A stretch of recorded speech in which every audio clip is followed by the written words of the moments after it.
The Daily Code Snippet.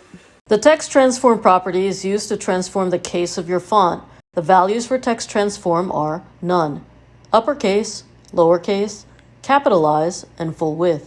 None is the default and prevents any transformations. Uppercase will transform all text to capitals. Lowercase will transform all text to lowercase. Capitalize will transform all words to have the first letter capitalized. Full width will transform all glyphs to be written inside a fixed width square. The effect would be similar to using a monospace font.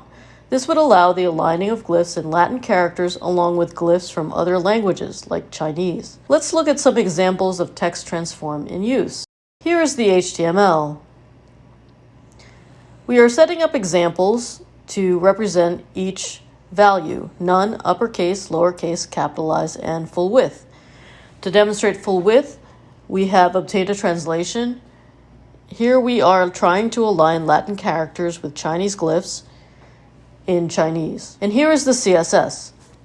.none, text transform none. .uppercase, text transform uppercase. .lowercase, text transform lowercase. .capitalize, text transform capitalize. .full width, text transform full width. Here we are showing examples of each of the 5 values as indicated. The full width value has inconsistent browser support, so this example of how it will display is shown using Mozilla Firefox. The Chinese translation was obtained from Google Translate, and so it is possible there are errors. It is for illustration purposes only. Presented by Designers Learn Code.